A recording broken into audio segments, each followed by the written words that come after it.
and oil the engine of growth for the economy, creating greater opportunities across all sectors as Africa's markets merge and become the largest trading bloc globally. MPS, we connect, you thrive. Business and life can be like the sea sometimes. Sometimes serene, sometimes calm, sometimes turbulent, and at times it brings the unexpected. However it is like, trust Phoenix Insurance for your home, car, business, and marine insurance needs. Call 0302-246-319 or 0243-690-492. At Phoenix, you experience a delightful service delivered with wisdom. All right, welcome back. We are now going to take a look at happenings in the port and shipping industry in the course of the week. And indeed, this past week has been a busy week for the industry as the world marked World International Seafarers Day. And here in Ghana, the lead agency for the maritime industry, the Ghana Maritime Authority, led the charge for this celebration. Now, the Regional Maritime Investor was also bubbly with a lot of activities. They held a board of governors meeting, plus the fact that they held the 18th congregation of that particular institution. Will bring you what we know, plus the fact that Ghana Link also swept Song 3 Awards at the Ghana Shippers Awards, which was held just last night, plus the fact that the director of the Port of Takoradi, Mr. Peter Amuvediako, has called for a collaboration between industry, academia, and indeed government to find solutions to climate change. Let's take a look at these stories and more. The Ghana Maritime Authority has indicated that it is keen on strengthening its role in improving safety standards and compliance at sea. The authority, during the celebration of the 2024 International Day of the Seafarer, met and interacted with seafarers in Tema last Tuesday to celebrate with them and reinforce the need for them to tighten adherence to safety precautions and compliance to international safety regulations. The occasion, marked every 25th day of June, pays tribute to the world's 1.9 million seafarers for their unique and all too often overlooked contribution to the global economy and the well-being of humanity. The director in charge of maritime services at Ghana Maritime Authority, Nana Boache Boampong, in an interaction with the press, detailed a number of initiatives his outfit is undertaking to promote compliance to international safety standards and make the seafaring vocation an attractive one for Ghanaians. Ghana Maritime Authority, and Ghana for that matter, completed its fourth cycle audit sometime last year. And then in May this year, at the Maritime Safety Committee, after the IMO had done all the evaluations they were supposed to do, they came out that Ghana has indeed met the standards for the issuance of these certificates of competence. I think Ghana is the first country on the continent to have done the fourth cycle of this audit. And it is advantageous because it gives our seafarers an edge. Our seafarers have the opportunity to work on vessels of various nationalities. He touched on the cabotage law, whose implementation has already begun. Cabotage regulations is restricted 75% of ratings jobs aboard the vessels to Ghanaians, and then 50% of officers to Ghanaians. We have started the implementation. We have had a vessel registered under cabotage, and vessels that conduct trade solely within our 200 nautical miles and not the international seagoing vessels, to take the opportunity to start the application for the registration of the cabotage. Some seafarers present highlighted some challenges encountered in the discharge of their duties at sea, calling for immediate attention. Documents per se, they are the most important challenges seafarers have challenges with. Sometimes you've been on board and some of your documents are getting expired and you have to find a good way to renew it. And I think most of my colleagues are complaining about this. So if the authority can make a system that at least being on board, you can still get your document renewed. Our job is full of dangers. It can be fire outbreak, it can be man overboard, means someone falling into the sea, it can be abandoned ship, the ship drowning, and even individually, mental stress and a whole lot of things. So what I will urge is we will need more mental support from our companies. It can be in a form of encouragement.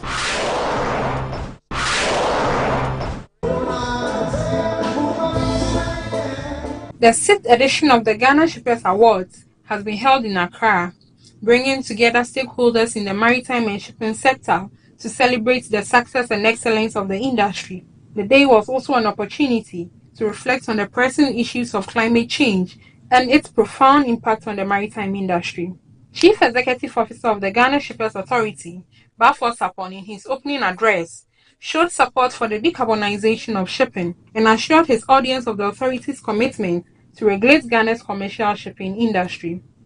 We are 50 years this year. One of the key initiatives to mark this special milestone is the proposed amendment of our establishment law at GSA. We do recognize that the global landscape is evolving rapidly, presenting both challenges and opportunities. It is in this view of this reality that we have taken the bold step to revise our establishment law to equip us aptly to better serve the commercial aspects of the entire shipping industry. Among the notable award winners was Ghana Link Network Services, developers of trade facilitation tool, ICONs, deployed at the ports and frontiers of the country.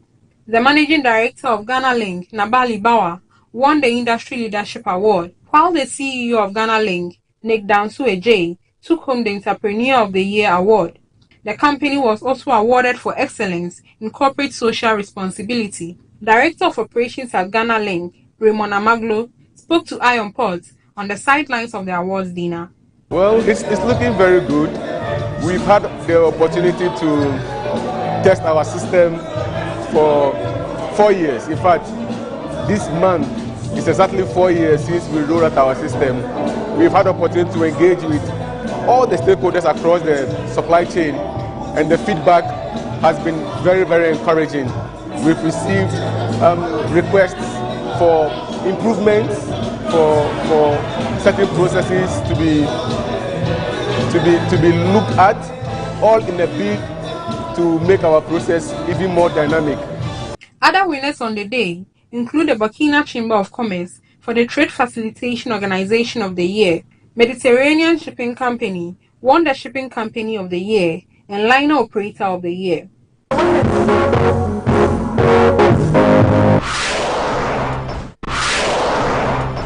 The Director of Port of Takoradi, Peter Amobe-Diakon, has intimated that the impact of climate interventions in the maritime sector will be in proportion to the level of collaboration that the state and private actors will demonstrate moving forward.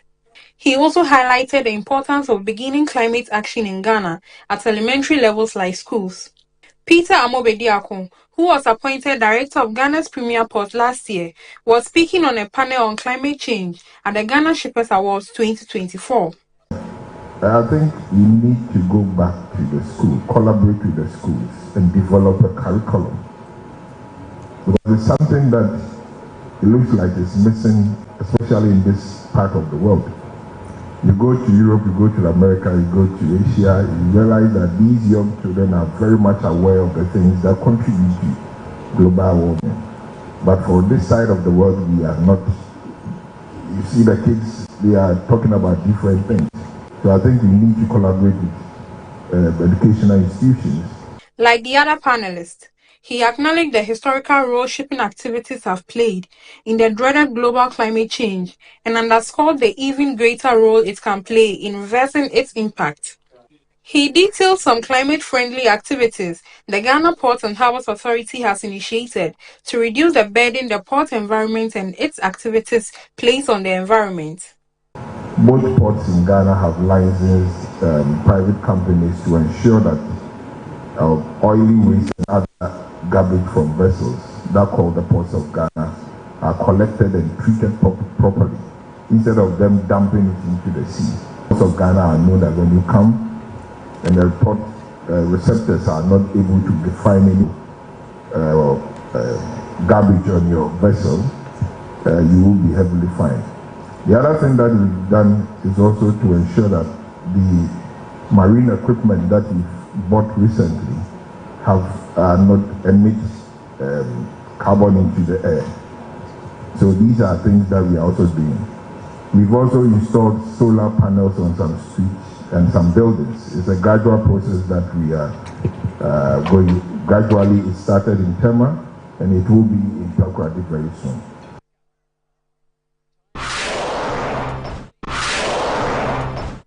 We wish you all the best of luck. The Minister for Transport and Aviation of the Republic of Sierra Leone, Fande Toure, has assumed the role of Chancellor and Chairman of the Board of Governors of the Regional Maritime University.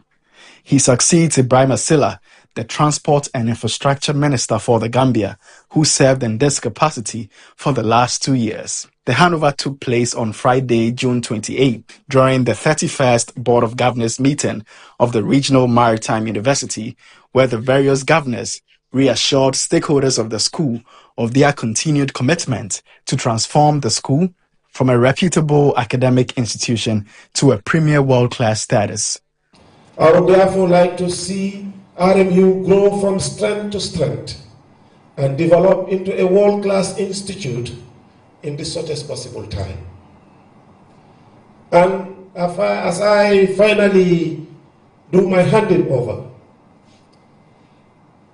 I would like to remind the Honorable Minister of Sierra Leone that I sincerely believe we all will continue to render our support to whatever the RMU stand for, and be rest assured of our support as incoming Chancellor and Chairman, the Right Honorable Fode Toure, to enable you consolidate on the gains of the Regional Maritime University. We will continue to uphold the highest standards of teaching and research, ensuring that our curriculum is both rigorous and relevant to changing maritime trends. By fostering a culture of innovation and critical thinking, we will equip our students with the skills they need to succeed in a dynamic maritime industry. Discussions on the 146 million loan facility for the modernization of the RMU have resumed with the Korean Exim Bank. One of the activities currently ongoing is the update of the feasibility studies concluded some time back. We expect to finalize the feasibility study and conclude the financing package for the project to commence in earnest. Permit me to report that during my recent visits at international fora, Angola has signified interest in joining the board of RMU and send its students to this institution. Also, at the international level, the International Maritime Organization are engaged with the representatives of the hierarchies of the government of Indonesia, and they've offered 50 scholarships for training of seafarers and cadets to MOCA member states. The occasion was also used to commission a new extended block at the registry, which now houses the newly established Business Development Center, Public Relations Unit, and Quality Management Unit. It also has a conference room and canteen. 7 new vehicles procured for official use by the university were also outdoored.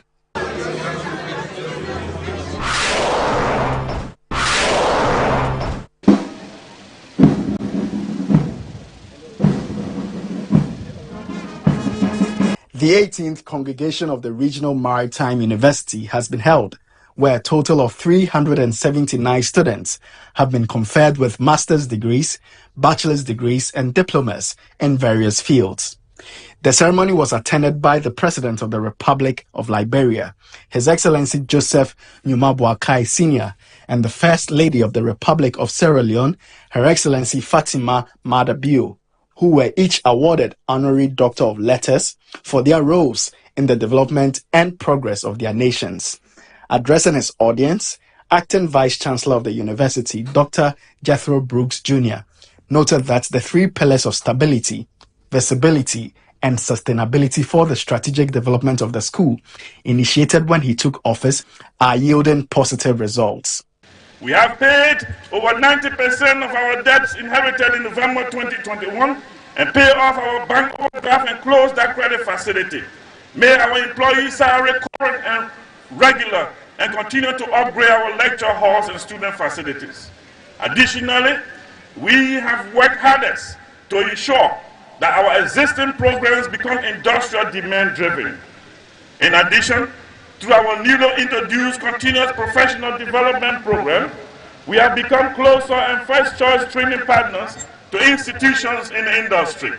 While calling for more opportunities for employment of graduates, he revealed that every year, 60% of RMU seagoing graduates are absorbed by shipping companies, which include Bernard Schulte, Hafnia, Daniels, Royal Caribbean Shipping Company, and Pacific International Lines. Special guest of honor, the First Lady for the Republic of Sierra Leone, Her Excellency Fatima Mada Bio, assured of her support to the RMU in their role to empower women to assimilate well into maritime fields. It will be especially pleasing if we were to prepare our women students very well for the integrating into and succeeding in a career in the maritime industry. We must also prepare them to face and surmount the challenges they will face in that industry. We should prepare women students to understand that they will confront cultural and gender stereotypes in their workplaces, discrimination, wages disparities, lack of professional opportunities for development, exclusion from management and leadership role, and even harassment in the industry. Chief Guest of Honor and President of the Republic of Liberia, His Excellency Joseph Nyuma Boakai Sr., remarked that RMU is a manifestation of Pan-Africanism and urged the various governments and stakeholders to do their best to sustain it in a bid to move African education to higher heights. Africa's unity is crucial for realizing the potential. Hence, I humbly urge us all to enforce this union by giving increased support to sustain this great university of ours. As President of Liberia, I pledge our unwavering support to the RMU, committing to elevate this institution to unmatched height on the continent and beyond.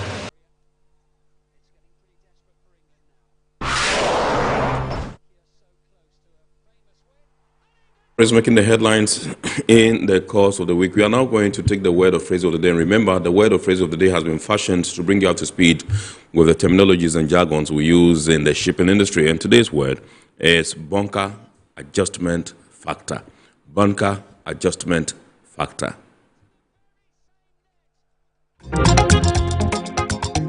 Bunker adjustment factor.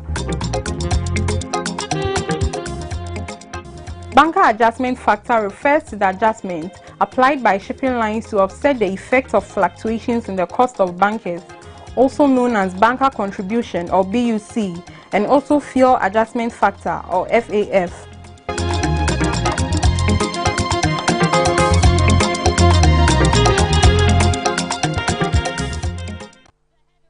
All right, so you're welcome back. We are now zooming into our discussion proper tonight. And tonight we're taking a look at the importation of electrical appliances and renewable energy products and the role of the Energy Commission's new regulations. Indeed, the Energy Commission has come out with some 19 or so regulations to guide and streamline the importation of electrical appliances and renewable energy products. And so we thought it was wise for us to get them in studio to dilate and to throw more light on these regulations and what we as consumers need to do to support them, to realize the objectives for which these new regulations were brought in.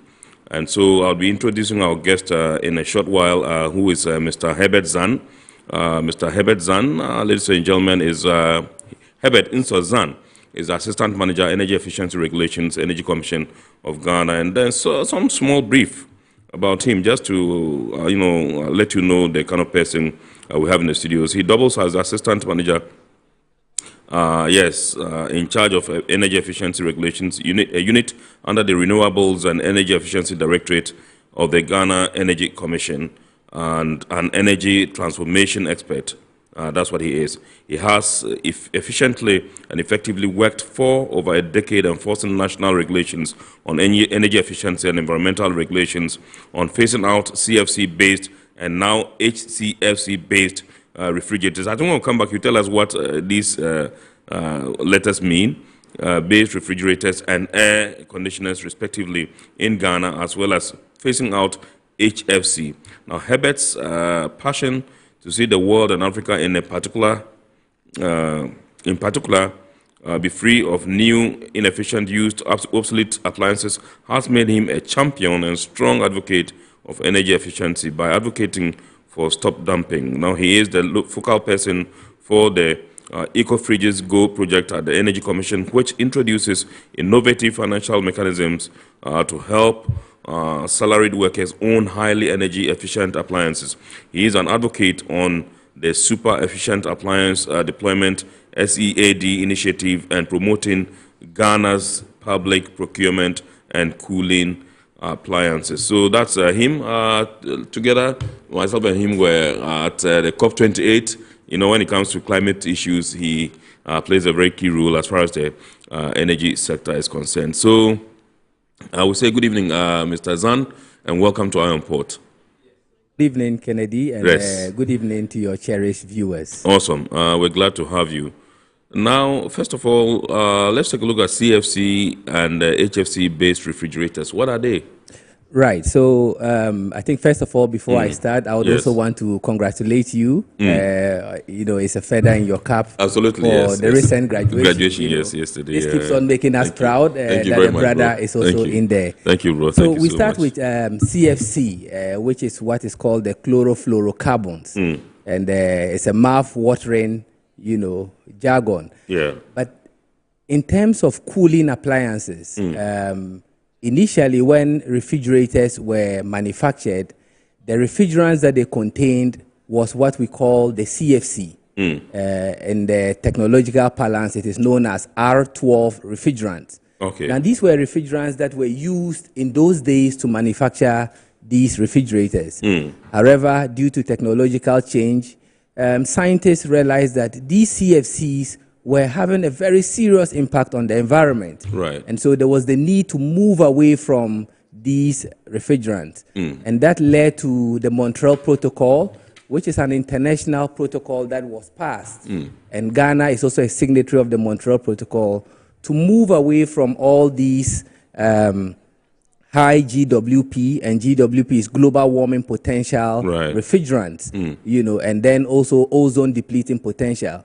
You know, you would realize that of late, the kind of rays we are getting from the sun seems to be very high. Absolutely. So direct, as if we are very close to the sun. Quite scorching, you know, so that is what it is. We've realized that these things were destroying the ozone, and so there was a need to move away from that. Yes. Fast forward in 2016, scientists gathered again and realized that even though some new refrigerants were introduced, like the HCFC, which is the hydrochlorofluorocarbons, and HFC, which is the hydrofluorocarbons, were also new replacement for the CFCs. Right. But they are also depleting. So what it means is that, again, in 2016, countries had to sign up to what we call the Kigali Amendment. Okay. And again, Ghana is a signatory. Right. So when you look at all of these things that have happened, what it only means is that countries are finding a way of phasing out and phasing down these refrigerants. Right. And when you do that, what it means is that these products end up finding another market. So in Europe, where these appliances are being phased off, in particular the cooling appliances, yes. Unfortunately, our Kingsmen travel and see this as business opportunity. Yes. But again, it's because of a reason. Here, And so they see that as a business opportunity, items meant for recycling, and then they are bringing them back home. Yeah. And that becomes a burden on Ghana to meet its obligations. So these things become a bank on us. And when we say bank, they are extra load that we have to find a way of coming up with and destroying them. So basically, this is what the jargons, CFC, HCFC, all relate to in the international space. Okay, you also mentioned stop dumping. What is that? Yeah, so Stop Dumping is actually a campaign that the Energy Commission representing Ghana on behalf of Africa, tried to champion. And what we did was that we realized that a lot of the items that were coming into the country, and maybe your team can project the graph for us. Yes. Predominantly, Ghana was a country that was, importing so much second-hand or used appliances. Right. Now, when you talk about used appliances, there's a thin line, okay, because if you stayed in UK and used a fridge for 2 weeks, and you are coming back home, is that a new or used product? Well, yeah. So yeah. it was quite difficult. Yeah. But we are talking about obsolete appliances. Yes. And so when you look at the graph that will be projected, you realize that from 2005 up to 2022, okay, there it is, thereabout, 2022, thereabout, predominantly Ghana was importing second-hand appliances. Right. And for the intervention of this regulation, we passed a law that was prohibiting the importation of incandescent lamps. Right. I hope you remember Absolutely, these onion yes. bulbs. Yes. So we had to ban that because technology was changing. Yes. These bulbs were very warm and affecting us so much. Yes. So we had to change that. In addition to that, we had to find a way of banning the obsolete appliances because of the CFC I mentioned. Yes. So used refrigerators were banned because of this refrigerant. And most importantly, the consumption. Yes. Every appliance has a lifespan. And so if the appliance is ending its life in Europe, how then does it come to start its life in Ghana? In Africa, or in Africa. So there's an implication on these appliances that we are carrying into our homes. And so that is a major challenge. Right. So what we decided to do was we realized that, okay, how do we transform the appliance market? And it's just about finding products in place to be able to help us do that. Right. So we came up with what we call standards and labeling. So a prohibition on the importation of used fridges, and then setting the minimum standards. And standards basically are measurements, scientific measurements. So currently you go to the market and you want to buy maybe tomatoes or a bowl of rice. Yeah. And then you have different kinds of olonka. Yes. So they say olonka dimija, olonka malamata, olonka spintex. So the question is, which olonka are you going to use? measure? Yeah, sure. So we have a very big challenge with measurement when it comes to the country. So we developed what we call the scientific way of measuring these things, which is the international standards, ISO and IEC. Right. And that is what Ghana Standards Authority adapted, the international standards for these appliances. And then Energy Commission took up these standards and came up with regulations. Right. Now, regulations further enforces these standards, and it gives guidelines, the roles of the importer, the responsibilities, and most importantly, the penalties that would also come in. So this is what we did. And of course, once you came up with that, it meant that we had to find an international tool to stop the importation of these things that were ending their life in Europe and finding their way in Africa, which we call the environmental dumping of these cooling appliances. So that is the link, Kennedy, if you look at the whole nexus in there. I get it. Yeah. I get it. So my first question would be why you deemed it necessary to come up with these regulations. There are 19 in all, is it? Exactly. So before we go into the 19, I mentioned that we started somewhere. Yes. So in 2005, that was where we came up with the standards and labeling for refrigerate, air conditioners, and then CFLs. By then CFL lamps had come in. Right. And then we banned the importation in 2008 of cooling appliances. Then in 2009, we came up with standards and labeling for refrigerators. Now, every other country kept on coming up with different standards. But Ghana had to take its time. We wanted to study how were we going to go about these regulations to understand the implication on the consumers. And then after a period, it took us quite a while. So it's just quite recently in 2022 that we made some significant, strides in terms of the gains that we had made. Right. If you look at the graph that shows the projection, there's a graph that shows the projection on the savings that we're able to make and how we transformed the market. Right. Clearly, we knew that standards and labeling was going to help us. Okay. And standards and labeling goes into demand-side management. Okay. it is a big issue about access to energy. That is one challenge in Africa. We are not even getting access to this electricity. So the few that you get, how do we use it judiciously? How do we use it at the user end? So again, I try to always talk and make it very simple for the layman. Yes. It's like the water hose. I am watering some flowers in my garden.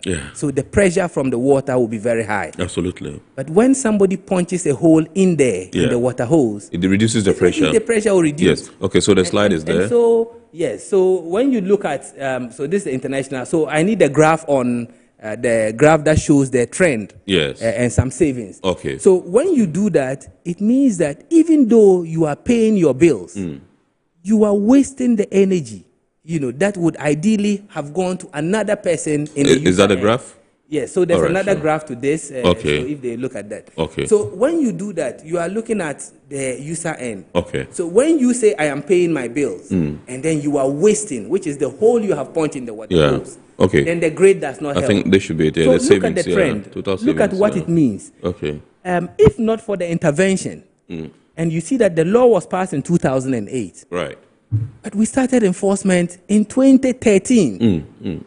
And that shows the good faith. The good faith the Energy Commission had in collaboration with government for these dealers. Right. So in 2008, it was an election year. Fast forward, we thought it wise that let's give them some chance to run up their business. Yes. That went into 2010. And in 2010, there was a change of government. Yes. Also meant that we had to give another extension. Right. Because we looked at the business environment. Fast forward, it went into 2012. Can you project it again? Can you project it? Let it be full screen. Exactly. It went into 2012. So, yes, about 2,884,863 used fridges were imported in 2020, 2005.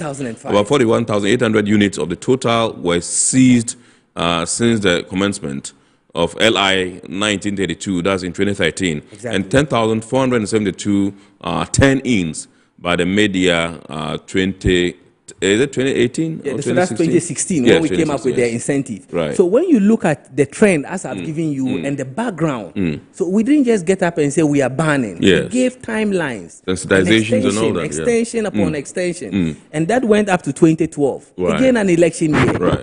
But you see, because of the international commitments, we could not keep on doing this. Right. So the importers signed an affidavit that they needed some chance to clear the items that had arrived at the port, which we did. Yes. And so when you look at that, there is a dip from the importation of second-hand. Second-hand, yeah, sure. But you still see some figures in there that shows some numbers. Yeah.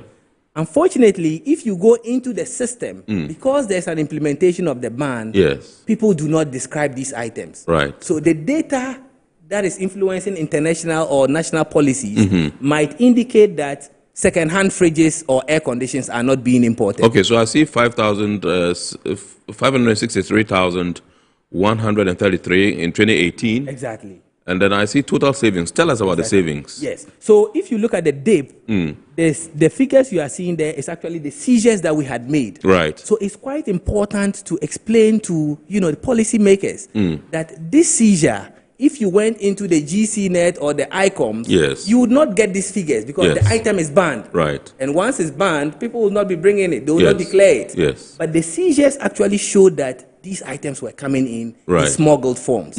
So the savings that have been made is about 3,000 gigawatts. Yes. And translating that means that in terms of the energy, used appliance has a level of consumption. Right. That is about 1,200 kilowatt hours in a year. Wow. Whereas the new one is making about 380 kilowatts. Look at the difference. Yeah, sure. So we looked at it and said, okay, the same water hose analysis. If everybody is bringing 1,200 kilowatts hours consumption of used obsolete appliances, then we will be having a lot of brownouts. Yes. Which means the kind of power that will be getting into other households will be dipping. Yeah. And so they will end up having what we call low current. Absolutely. So it is one, refrigerants, Yeah. environmental implication, two, energy, the consumption. Right. The fact that you are paying the bills does not mean you should waste the energy for your other Ghanaian colleague to get Absolutely. it. And so this is what we looked at,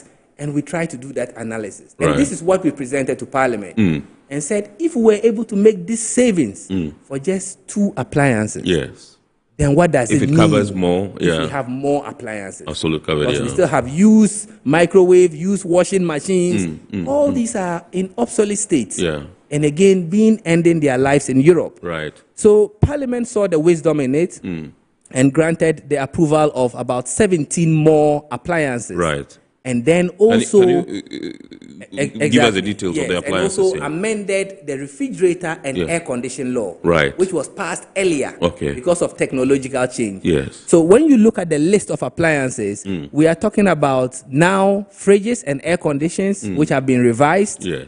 We are talking about the washing machine, rice cooker, microwave ovens, televisions. Yes. So very soon you start seeing the yellow labels that you saw on television, fridges, on televisions as Right. well. Okay. You know, we have the set-top boxes, which is the decoders. Right. You know, we have what we call water heaters. Right.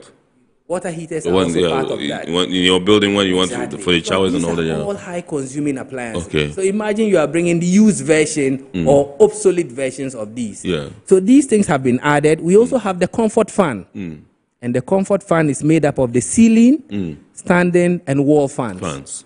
Now, my brother, you would realize that the weather is very hot. Yeah, absolutely, yes. In some days, when you see air conditioning in somebody's home, you say this person is a rich person. Absolutely. Now, AC is no more It's a a luxury. necessity, yeah, sure. It's a necessity. Yeah, sure. And for those who cannot afford AC, will go for the low-hanging fruit, which is the fan. Yes. So we have to be sure that the kind of fans also coming into the country must meet a certain standard. Right. So the comfort fan is added. We have industrial fans and ventilating fans as well. Right.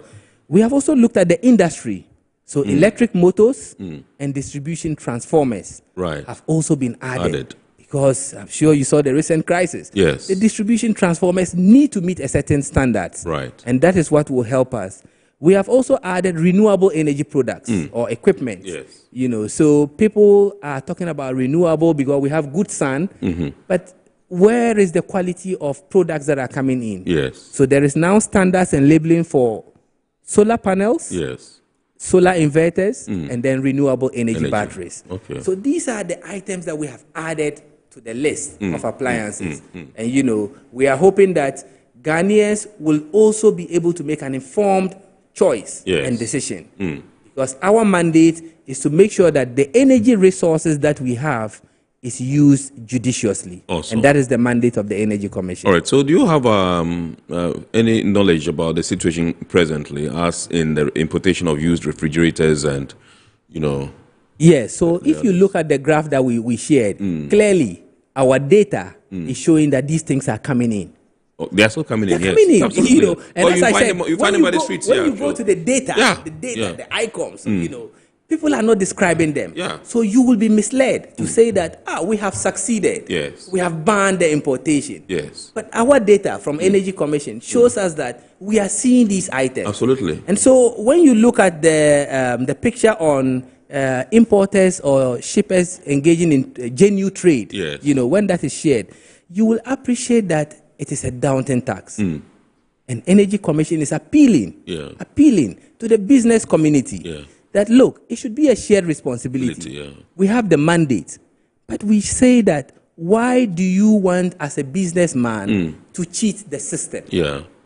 And I'm saying this cautiously because when you look at the pictures on genuine trade, importers going on genuine trade, you would realize that, my brother, it is so disturbing. Do you foresee a situation where you get perhaps agitated at some point and, you know, get a task force, roam the streets and get rid of these, you know, refrigerators that are on sale? Exactly. So that is actually part of the regulations that went into Parliament, and Parliament, in its wisdom, updated that and added for us to be able to conduct market surveillance. You have some of the, yes. So when you look at this picture, as I indicated, as a container, this is a container, and we are talking about port issues here. Yes. Now, you know, the custom law allows somebody who has stayed abroad and to coming bring your home personal effects, to come with personal effect items. Absolutely. You know, so the law is very clear about that. But how do you, as an importer, bring in, you know, 50 refrigerators, used 30 used air conditioners, and bicycles, personal effects, you know, and tell us that is personal effect. So this is a clear example. a container was described as personal effects, and you can see that what they have done is to wrap these fridges with black polythene. Yes. Again, it is a cautious effort they are making, and being smart to beat the system. So they wrap it with black polythene, they load them at the back of the container, and then they pack other things on them. So you see the boxes in there. And in this particular case, we were looking for used refrigerators. Yes. You know, because we had the tip that this particular importer had brought in these items. And, you know, we share intelligence as well. So the importer swore heaven and earth and said, look, these are personal effects. When you unstuff my container, you cannot, you know, load them back and all of that. Fast forward, this is what we found. So how did you eventually get to know that this was? Exactly. So this particular container, and it's a very famous story at the port, was done at Jubilee. Yes. And it was actually a diplomatic container. Unbelievable. And this is why I talk about the institutional collaboration. And we are very grateful to Customs for that assistance. It was quite difficult because we went to Customs and insisted we wanted to examine the container. The container, yeah, sure. Yet it was described as the British High Commission. Right. Customs said, you are breaking diplomatic procedures. Yes. We do not divan these things here. Yes. Now this is a tip off that came in. Wow. So we had to, you know, have a meeting with Sector Commander. Yes. You know, and then we said, what do we do? So Sector Commander in his wisdom said, let me invite the agent. And probably arrange for a task force to escort the container. Yeah, sure. So we cannot divan a diplomatic container. Yeah, sure. Yeah. The agent started dilly-dallying. Yeah. So then there was a hint. We said, look, let's take that risk. Yeah. When we opened it, lo and behold, it wasn't just used fridges. There was actually a Volvo, as you can see. Wow. A Volvo in the container. And sometimes we get goosebumps when we see that's the car in there, my brother. And we get goosebumps when we see this thing. Now, that is not our mandate. We were looking for something different. Yeah. But you can see that and so it was an activity they were engaged in. The fellow did not even pay the duty for the car because it's described as a diplomatic container. And personal effect in that matter. So this Volvo was in there. You have used fridges as well, wrapped in black polythene in there. You know, and then worst of all, a vehicle. So Customs took it up, went back into the system and looked at the descriptions. And we realized that there were 3 more containers described as in the same manner. And also those containers, when they opened it, used fridges and appliances. As well as a vehicle. And those containers also had vehicles. The same situation happened. Wow. You know, so these things are high. So if you are not insisted, the duties of these 3 vehicles would have eluded the state. And that is why I thank Customs very much for breaking, you know, protocol per se. But we had to sometimes act with intelligence and our instincts to say that this is something we are about to do. But are we sure? And you can imagine if we got it wrong. You can have imagined if we got this thing wrong. So these are some of the things we are talking about. You know, that if you are a businessman and you are doing genuine trade, why don't you just bring the right product? Absolutely. Because you are getting these items which are meant for recycling. So virtually you are not paying for them. You are loading them. You are not describing the items, which means you are not paying duty somehow. And then you go into the market, you see them at La Paz and Kaneshi, broad daylight. Absolutely. You know, and washing them. Because the mentality is that once I have exited Tema port and Takoradi port, I'm good to go. So Parliament said, you can't allow this to happen. So even if you see them discharging it outside, the law allows you to go in there, inspect, and ask them how they cleared those items. So that is what the new regulations is empowering us to do. And, you know, and as I said, we don't want it to be like it's a confrontation. We believe in dialogue. And we are saying that if you claim you're a businessman and selling these products, the ban started in 2012. Can you show us evidence of your stock? You know, because if you tell me it's old stock, old stock from 2022, you know, sorry, 2012. You can imagine what business are you doing? So we are very clear with our strategy. We are not going to go in there violent. Of course, it's going to be dialogue and evidence-based. Absolutely. We are selling the products. We will take inventory. And after a period, we will now ask, how come you are not able to sell these stocks? And I think we should be able to make some progress. Absolutely. Kindly walk us through the 19 regulations, one after the other, not to elaborate so much because of time constraints. So when you look at the 19 regulations, as I mentioned, refrigerators, have been revised, and that is also important. So when you go to town, you would see these yellow labels on fridges. Yeah, absolutely. Yeah, it's there, sure. And that is the concept. And that they give runs the stars, 2, 3 stars. Exactly, that's the concept that runs through. So the higher the stars, the more efficient, energy friendly. My brother. So instead of mentioning each appliance, I can use the refrigerator, and then it cuts across all what we expect. Right. So we expect that any importer who is bringing in these refrigerators, air conditions, or the other appliances under the regulation, he must come to the Energy Commission and get approval. Right. And Energy Commission, our role is to play the role of a referee, to advise the Ghanaian importer who has his money and wants to do business, to say that the products you are bringing meets the standard or not. Yeah. Because sometimes these importers are being cheated. Yeah.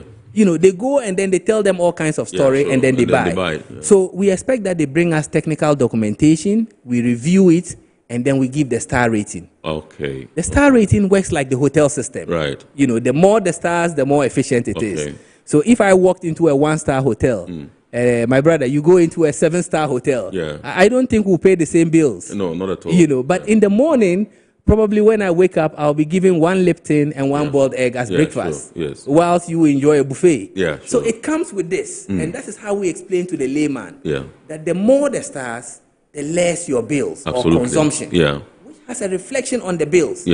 So this whole discussion we are talking about the label, is to empower the Ghanaian consumer. Is the labeling is done here in Ghana? So this is what happens. So once you bring us the test report and we evaluate it, we give you the label design, and then you give that to the factory, the manufacturer. So they do the it law, there they and have emboss to it there. label before it arrives in the Okay, country. so they emboss it there before it gets here. Okay, all right. And also because we don't want to come and be opening your cartons and all of that, because we want to label them. So it's done at that manufacturing stage. Now, when the items arrive at the port, we have our inspectors there who work in collaboration with the Ghana Standards Authority and Customs. And they verify the claims of these labels. So you realize that there's a picture on verification. So if that is shared, I'll run you through that. So what we do is that the inspectors will check and be sure that the labeling that you have gotten is not done with Photoshop. You haven't cheated. Because you can change your labels to be able to sell in the market. And sell at a higher price. You know. So what we realized is that some people started changing by marking the black stars, but they forget that it has to match the writing, which is the number of stars. So these are things that are in place. So what the Energy Commission decided to do was to empower the consumer. But we believe that the consumer is the most important and powerful person when it comes to enforcement. So we came up with an app, which is called the GH Certified Appliance App, which we use for verification. So once that is shared, before you consumers continue, can see that. some people have started calling the WhatsApp line. It's only for WhatsApp. We can't pick calls. We would activate the phone lines once the time is ripe, and I pick signals from the production team. So please, you just send us a message via this particular line that you are calling, and then we'll share it with the rest of the world when the time is due. But for calls, we would activate the phone lines when I get a signal from the production team. So the verification before this, but I can talk about this. So if we can get the verification before this, which is the app. So we have decided to empower the consumer to make an informed decision, because once the consumer goes out there, it's demand and supply. What the consumer says he wants is what the importer will bring. If the consumer is aware and is able to verify these labels, can say that, look, this product you are selling is not approved by the Energy Commission. And so, as I mentioned, it's called the GH Certified Appliance App. And we encourage all consumers, all Ghanaians, GH as in Ghana, GH Certified Appliance App, which is available on Google Play and iOS. So once you download that, it tells you as a consumer to cross-check this label information. And that is the kind of tools that we use at the port to verify the labeling before we allow it into the market. In a case where the products arrive without the labeling, then we go to the second verification, which is the investment in the testing facility, which we work in collaboration with the Ghana Standards Authority. So Ghana Standards Authority will test these refrigerators and air conditioners, provide us with the performance report, and then we relabel the products. In a case where they do not meet the minimum standard, which is the 1 star. Yes. And some consumers say, why do you want to do 1 star? It's because we move from used appliances to another level. Right. So 1 star means that it meets the minimum energy performance standards. Yeah. So this is the testing facility at the Ghana Standards Authority. And this facility is used to verify the claims of these factories. Right. So you realize that we are protecting the importer or the shipper from a manufacturer who will be cheating or selling any kind of product. Exactly, yeah. We are also protecting the Ghanaian consumer from importers who want to go and buy substandard products and come and sell to them. Come and sell to Ghanaians. Under the guise of, and we have come up and said, oh, these are Chinese products. Yeah. My brother, the Chinese is the same economy that is producing for the European market and the American market. Yeah. The only difference is that they go with standards. Right. So when the businessman in Europe is going to China to order for his refrigerators, he goes with the European standards. Yeah. That is exactly what we are replicating. Yeah. But we think the Ghanaian also deserve better. Yeah. We cannot keep on, lying in what we call imported poverty. Absolutely. Keep on bringing imported items, obsolete appliances, and only considering what we call the initial cost. What we forget is the operational cost, the maintenance cost, and the disposal cost. Right. So you buy a second-hand obsolete refrigerator. The next thing, the gasket or the door is not closing well. Yeah. You have to take to a repairer. Absolutely. Then the next thing, the compressor has an issue, which is the motor. Yes. You have to take to a repairer. Yeah. He fixes it, and in some cases, he even asks a fan. Yeah. To cool it, To cool it. Yeah. That is going to be an extra consumption. Cost, yeah. So you bought it cheap, but the operational cost, it's quite the high. running cost, Absolutely. the disposal of this is what we call the total cost of ownership. Yeah. We don't consider all of this. Yeah. And that is what we are trying to educate the Ghanaian public, Yeah. to make an informed decision. And I think Ghanaians are very discerning. Absolutely. Once they have the information, they are very clear in their minds what they are looking for. Absolutely. And our mandate is to make sure that we protect the market and make sure that these products are coming in as it is required. All right, so this is our report here on Metropolitan Television, and tonight we are taking a look at the importation of electrical appliances and renewable energy products and the role of the Energy Commission's new regulations. They've come up with some 19 regulations to guide the importation of electrical appliances and renewable energy products, and we are in the studios with Mr. Herbert Zan, who is Assistant Manager in charge of energy efficiency regulations at the Energy Commission of Ghana. We're going for a very quick break. When we return, we'll continue the discussion, and then we can activate the phone lines for you to call in. And remember, you can also send your messages via our WhatsApp line, which was on the screen there. I'm sure you've seen it, 0538 037353, and then we'll share it with the rest of the world. We'll be back shortly, please.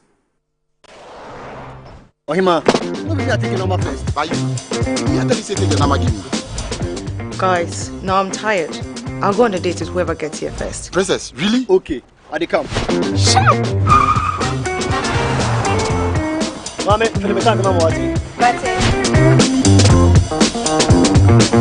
Boss, fill my tank with Super XP Run 95. Fill up with Super XP Run 95 and Diesel XP high performance products from Goyle.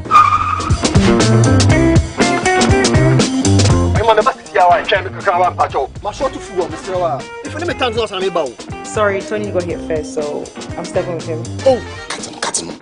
Hey, go for that. Choose Super XP Run 95 and Diesel XP for an energizing driving experience. Always go for Goyle Super XP Run 95. Goyle, good energy. Goyle is good energy. Electricity. Then pay your taxes. Yeah. Our taxes, our future. Because you see, without our taxes, we wouldn't have good roads, good schools, better hospitals, street lights, and other very important social amenities. When we pay our taxes, we give our children free and quality education. Talga, my money too small. Why should I pay my tax? Look, small. Salifo, it doesn't matter how small or big your business or income is, you still have to pay your taxes. The little taxes from each and every one of us, when put together, could give your community clean water, or that deprived school with tables and chairs. Please pay your taxes. It is your responsibility. It is your civic duty. It is the law.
MPS Terminal 3 is Africa's new state-of-the-art container terminal at Tema Port. For manufacturers, agro-processors and traders, the new port means business can be done faster. This infrastructure boost will improve Ghana's port handling capacity, connect more trading routes, and oil the engine of growth for the economy, creating greater opportunities across all sectors as Africa's markets merge and become the largest trading bloc globally. MPS, we connect, you thrive. Business and life can be like the sea sometimes. Sometimes serene, sometimes calm, sometimes turbulent, and at times it brings the unexpected. However it is like, trust Phoenix Insurance for your home, car, business, and marine insurance needs. Call 0302-246-319 or 0243-690-492. At Phoenix, you experience a delightful service delivered with wisdom. All right, so welcome back. This is our report here on Metro TV. You're welcome back from the break. Tonight we're taking a look at the importation of electrical appliances and renewable energy products, and we have in the studios Mr. Herbert Zahn, Assistant Manager, Ghana's Energy Commission. He is in charge of energy efficiency regulations. That's the unit he belongs to.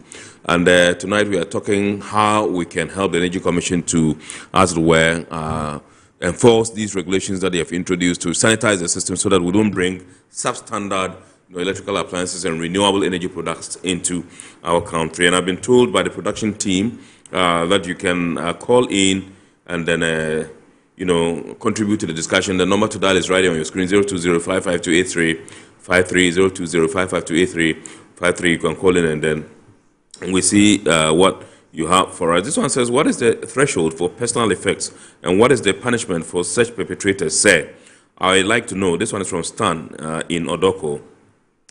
Yes, so as we mentioned, yes. I mean, it's very clear. You have stayed abroad and you are coming. As an individual, you are entitled to your one refrigerator. Absolutely. But we have situations where somebody is bringing 30 refrigerators, 10 air conditioners, 5 bicycles, 10 washing machines. All under the guise of personal effects. You are wondering, how big is that home that you are taking there as personal effect? So, as we are saying, there is something that people are abusing. Yes. And that is the more reason why personal effects in collaboration with customs were flagged as red in terms of the risk profiling. So that even if we cannot divan all containers, they should ideally go through the scan. Right. So that we can have images of these containers to make an informed decision. Right.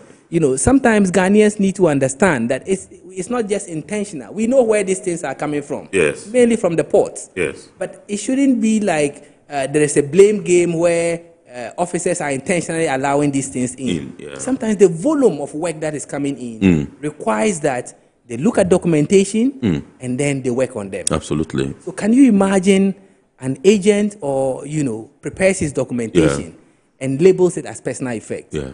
Puts in the parking list as it is. Yeah. On what basis will customs say that it is not personal effect? Yeah.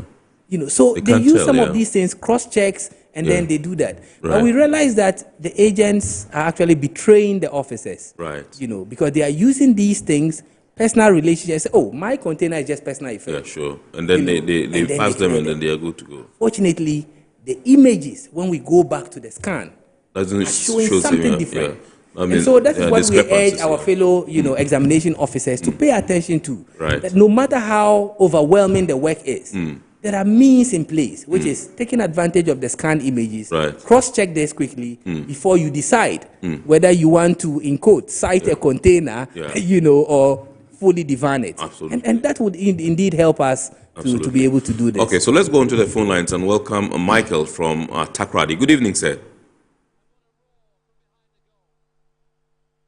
Okay, I understand we've lost Mike. So one thing I would want to find out from you don't do this in isolation. You have your collaborators, international collaborators, local collaborators and all that, and some of the strategies that you are employing to ensure that the implementation of these regulations are actually smooth. Yes. So the Energy Commission believes in what we call institutional collaboration. Yes. And we believe we cannot do it alone.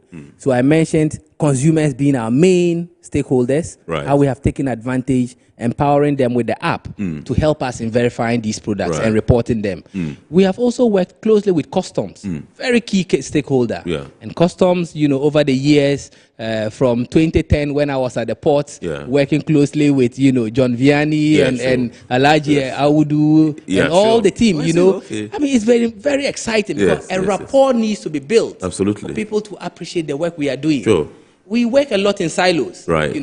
My mandate is to do this. My mandate is, but we are all working for Ghana. Yeah. How do we collaborate these mandates to be able to do that? Sure. So that is one thing we are doing. We are also engaging, training custom officers, examination officers on some of these things. Right. What to look out for. What does the law say? Because it is empowering Energy Commission, Customs, Ghana Standards Authority to enforce these regulations. So they need to understand the basis and not just about revenue, but also that genuine trade should come in. Right. We mentioned new products. The law is specific. It is talking about standards of performance. Right. It's not about used or new. Yeah. So you can bring in a new product which is substandard. Right. And you agree. You have a lot of products in the market, brand new, they are not durable. Absolutely. That is because they are new substandard. Right. So the law is prohibiting the importation of appliances that do not meet the minimum performance standards. Right. International collaboration, we have decided to also tackle it from the top. Right.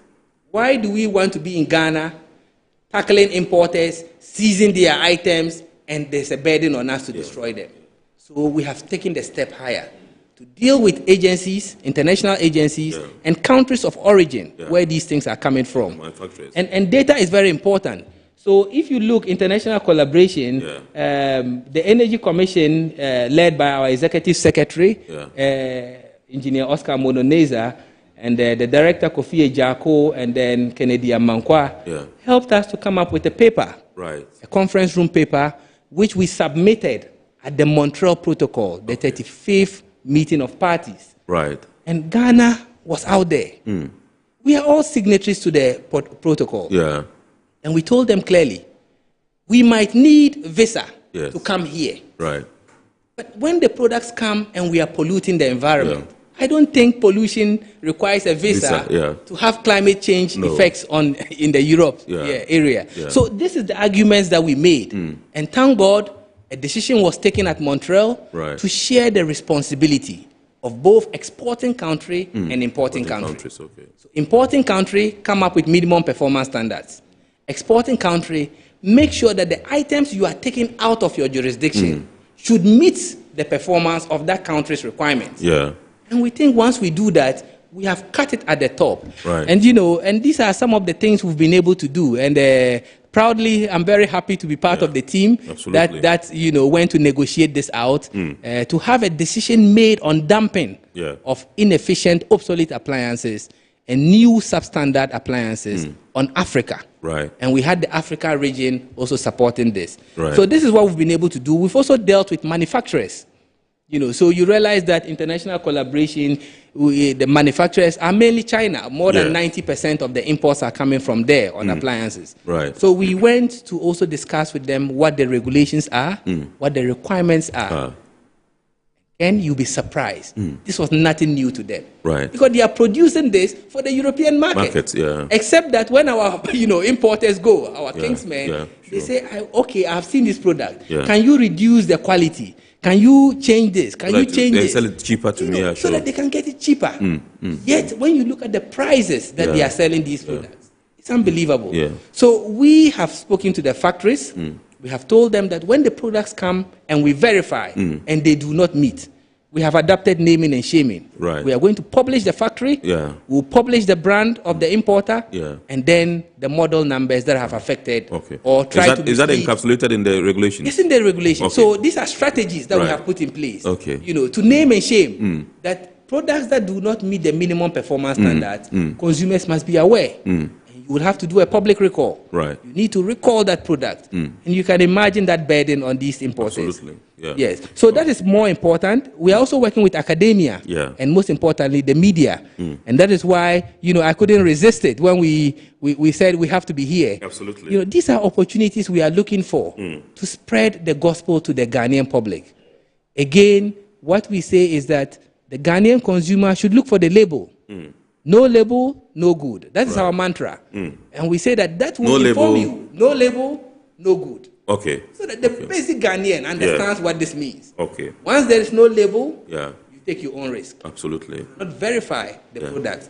So these are the things that we are doing, and we urge that the media can also assist us in terms of spreading all this information, empowering the Ghanaian consumer. And today I'm here as Energy Commission. You are here as a host, but once we walk out to Melcom or any shop, we all become consumers. And that is what we should be thinking about. That the kind of products we are allowing into the market must meet the minimum energy performance standards. And that is what the regulation is all about. Okay. Ohima and Tema, one of our regular texters and viewers, says, good evening, I am Port, and congratulations, Ken, on your graduation. Thank you very much indeed, Ohima. Pauline, I'm deeply grateful. She says, kudos to the Energy Commission, particularly Zan. He has really put up a great fight through sensitization and enforcement, and gradually the gains are beginning to show. Thanks to the political will that he's enjoyed. We pray we get the same political will to deal with the shipping line bullying and unwarranted charges. All right, she's so passionate about this issue with the shipping lines. And as I said, thank you very much indeed. As I said, institutional collaboration is very key, and I must be quick to also thank SWAG. The ship owners, Madam Perpetual and the team. These are the things we are talking about. How do we work together? Because these things are carried by a vessel. But they are liabilities. So the shipping lines are also interested, and they have, promised to also assist in terms of situations where people are trying to be smart, to beat the system. Because there is a burden on them. When these containers are stopped or impounded, they are losing, business. Because the items are kept at the port, waiting for the importer or agent to come. It's not showing up. Yet there are timelines. So we have had several of these containers even going into UCL. And look at all these days they could have been missing out. So as we said, there are a lot of trade, protocols, Rotterdam conventions, Basel conventions. We are all signatories to this. How do we put these conventions together to make sure that we are working for the country? And, again, what I keep on saying is, and quite passionate about it, that we have the opportunity today to do something. I speak for myself and my team of inspectors and the leadership. That leadership is very important. Once you have the buy-in from the leadership, as I said, under the previous executive secretary, Dr. Ofosu Ahinkra, thank him because he is a main champion. You need champions to drive these things. Champions have set the pace. We need to do something. And doing something means carrying the people along. We have the powers, but we don't just want to go and stop people's business. We want the Ghanaians to be educated, to be discerning, and make an informed decision. So once they do that, we are able to get these products in there. And so that tomorrow, when my grandchildren wake up, they say, we had Grandpa's son was enforcing regulations on appliances. Yeah. You know, Right. posterity will be judging. Absolutely. You know, and that is what we take cue from as something, as a blessing for us. Wow. It's a very long one. Statement on the Energy Commission of Ghana's regulatory changes. Okay, I think somebody sent this one. The Energy Commission of Ghana holds a vital role in blah, blah, blah. It's kind of like quite long. Benji, I think one Benji sent it in. Yes, Right. I think. Right. Yeah. All right, so this one says, how well do everyday ordinary traders know about this labeling scheme, and what are you doing to bridge this gap? This one is sent in by Otto in Salt Pond. Good. So, Atu, thank you very much, because this is very key to us, and we take advantage of programs like this. In addition, also coming with incentives. I must be very quick to mention that the issue about these purchasing of these obsolete appliances has to do with price. Basically price. And so people are looking at just the initial cost and not the total cost of owning it. Yeah. So running costs, operational costs, all these things are not looked at. So what we did, if you remember, in 2012, when we started enforcement, was also to come up with an incentive. So the Energy Commission, through the UNDP and the Global Environmental Facility, GEF, came up with a rebate scheme, and the government of Ghana said that bring your old fridge, get a new one. Yeah. And you won't believe it. Ghanaians say, this is not possible. It's not going to work. You know. So some Ghanaians took advantage. And what it meant was that when you bring your old fridge, depending on the new one you are buying, there is a coupon. Exactly. So we give you a rebate on the new one, and then you are able to buy this. This is what we should be talking about. This is what we should be encouraging. Policies in place to support the Ghanaian to be able to purchase this. And that is what we have done. Unfortunately, that program ran out, and you saw over 10,000 fridges were exchanged. We hope to be able to bring in more of this, because Ghanaians are calling for it. Absolutely. We also replaced CFLs. You know, so when we had phasing out the incandescent, what we did was to bring in CFL for free. So we told Ghanaians that turn in your incandescent and get CFL for free. And over 6 million CFLs were replaced. Now technology has changed. We have LEDs now in place. So these are things we should be able to do. If you look at Europe, what is happening? It is these schemes that are helping them. The incentive scheme. So when the latest iPhone comes, you can turn it in. And then pay something. Pay something and get the latest one. And be paying on credit. Exactly. And then that's another innovative financing. Apart from the turn in and rebate, you can also go with innovative financing, which is currently what we are doing with the eco fridges. We set the criteria to be 3-star air conditioners and 5-star fridges for salaried workers. So if you're a salaried worker and you want this fridge, you will go to your partner banks, get the product. The bank pays the vendor. And then you pay at 0% interest for 12 months. And I'm sure people are wondering, which bank will give you 0%? It's because it was a program. So we made sure that the banks and the vendors discussed about the profit sharing. So that if the fridge is costing you 5,000 Ghana cedis, the bank will pay the vendor that 5,000 and deduct you at 0%. I'm sure when we do things like this, I mean, Ghanaians should be able to afford. Absolutely. Somebody says, how about my mother in the village? We are the same people who buy it for our mothers.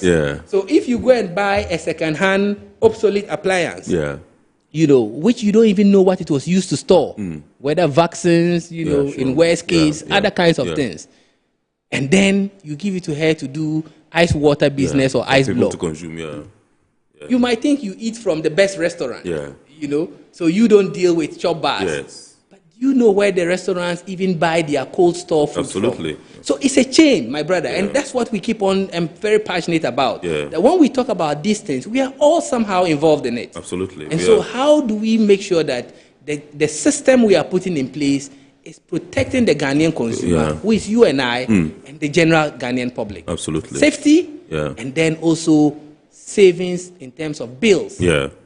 Recently, tariffs are going very high, and so what it means is that people will be paying more for their bills. So imagine using an obsolete appliance which is ending its life and consuming so much. You end up paying more bills, but you bought it cheap initially. So these are the discussions that we keep on telling Ghanaians to look at. the packet is very important. Yeah. You need to make some savings. Absolutely. Going for an appliance which has the yellow label, no label, no good. Yeah. Verify, make an informed decision, and decide for yourself. Okay. In terms of the bill. All right, so I want to go to Benji's message. The message he sent. It's a statement on the Energy Commission of Ghana's regulatory changes. The Energy Commission of Ghana holds a vital role in ensuring the sustainable development and regulation of our nation's energy sector. However, recent observations have highlighted significant challenges in enforcing policies, particularly regarding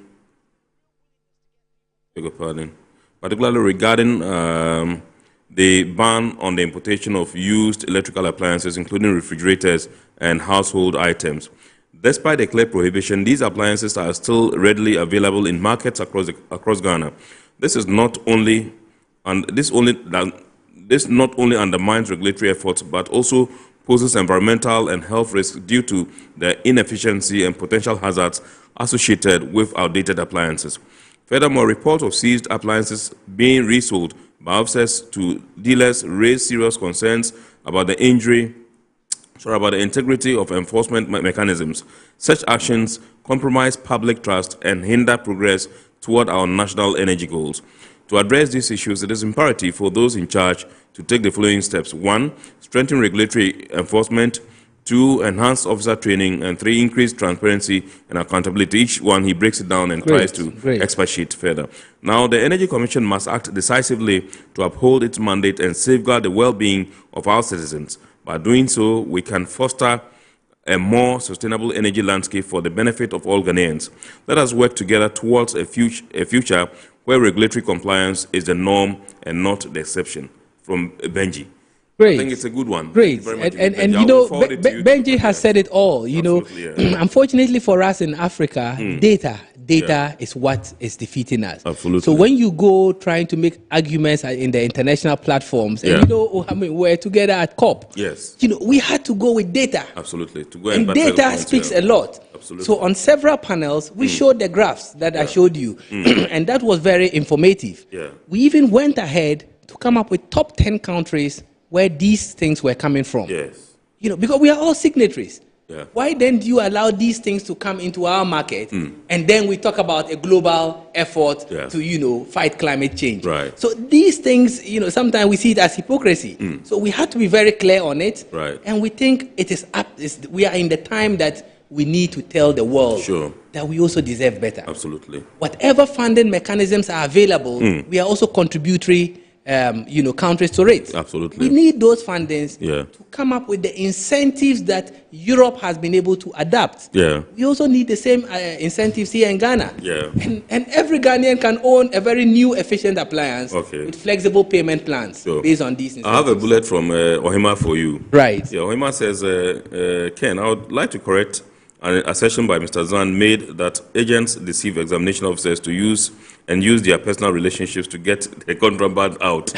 He should be mindful that until the consignment is opened for inspection, it is said to contain STC, that's into brackets. Exactly. And the agent can only submit the declaration based on what's stated on the invoice.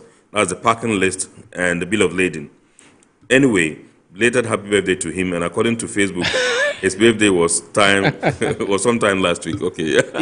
Yes, Ohima, thank you very much. And you know, sometimes when we talk about this, not to take it personal, but we mentioned that we need to collaborate. Absolutely. We are saying this not because all agents are involved in this. Yes. We have clear situations where seizures have been made. Yes. The importers indicate that the agents actually ask them to bring the items. Right. And they have interesting ways of, you know, getting their and look, Ken, when you look at the system, because we have actually done some risk management, right, we have seen that there is a trend. Right. In some cases, the same packing list is used for about 5 containers. Wow. And we have seen all of this. Right. So somebody intentionally creates his own packing list, but the importer has told him that I have these items there. Yeah. So you have bad nuts in there, and these are the bad nuts who are spoiling the name. Absolutely. So quickly, we want to work in collaboration with GIF, QBAC, you know, ACHAG, to share the information. Right. We don't want to say we have the mandate, so we will just be using it. Great. collaboration is very important. Thank you very much Yeah. indeed, Mr. Herbert Insozan, Assistant Manager, Energy Efficiency Regulations Unit of the Energy Commission of Ghana. We are deeply grateful to you for joining us tonight. For our import, we took a look at the importation of electrical appliances and renewable energy products and what we can do to help. I think that we would have a part 2 of this some other time because we haven't actually dealt with the issues, all the issues that we tabled that we're going to discuss tonight. We'd like to say a big thanks to our sponsors, Ghana Revenue Authority, Well PLC, Serene Insurance, Ghana Link Network Services, Radiant Port Services, MPS, and indeed Phoenix Insurance. Remember, the show is proudly powered by the Ghana Port and Harbours Authority-GPHA. We'll say a big thank you to you, and we entreat you to watch the abridged version of our report on Wednesday at 8:30 p.m. on Ghana Television. And God willing, next week we shall bounce back with another wonderful edition of your favorite Iron Port here on Metro TV. My name is Kennedy Mona. Wish you a super week ahead, and thank you so much for choosing us this evening. God bless you, and bye for now.